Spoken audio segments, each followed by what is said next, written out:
Ngayong taon, idaraos ang FIBA Olympic Qualifying Tournament kung saan kalahok ang Gilas Pilipinas para sa pagkakataong makatungtong sa 2024 Paris Olympics. Kinumpirma ng ilang Pinoy imports sa Japan B-League na handa silang mag-alay ng serbisyo sa pambansang koponan kung bibigyan sila ng pagkakataon. Ang buong detalye sa ulat ni Rafael Bandayrel. Sa malayo man nakadestino, handang-handa pa ring maglaro para sa Gilas Pilipinas National Team ang mga Pinoy import sa Japan B-League. Ngayong darating na Hulyo, makikipagsapalaran ng Gilas sa Olympic Qualifying Tournament sa Riga, Latvia upang subukang makakuha ng pwesto sa 2024 Paris Olympics. Matapos maglaro para sa national team noong nagdaang FIBA World Cup, nasasabik si 7'3" big man Kai Sotto na muling bitbitin ang bandila ng Pilipinas sa pandaigdigang entablado.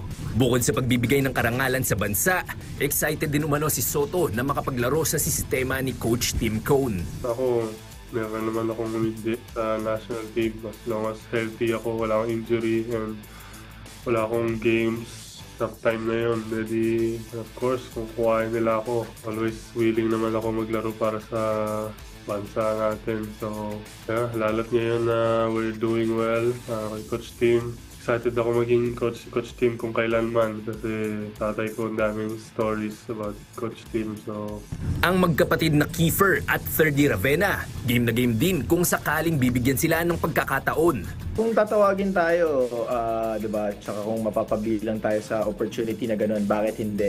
Diba, kung ano man yung matutulong natin, ibigay natin yan para sa national team. Di ko na rin alam kung gaano ko katagal makakapaglaro tsaka makapagbigay ng service sa national team. So pag may gano'n, syempre, kukuhain natin.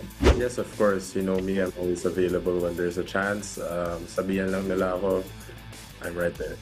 Sabi naman ni Dwight Ramos at RJ Abarientos, hinding-hindi nila palalampasin ang pagkakataong makapaglaro para sa pambansang koponan.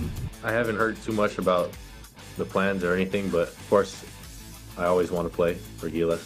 I'm always ready sa lahat ng sinasabi ko sa lahat ng media sa Philippines. I'm always ready. I'm always ready to represent the country again. And sino ba namang hindi na kung ipaglaban at di ba?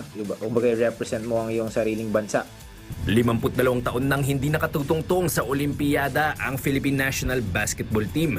Magkakaroon sila ng pagkakataong wasakin ng sumpang ito kung makakakuha sila ng isa sa 4 na natitirang slots na paglalaban-labanan ng 24 na mga bansa sa Olympic Qualifying Tournament. Rafael Bandayrel para sa Bayan.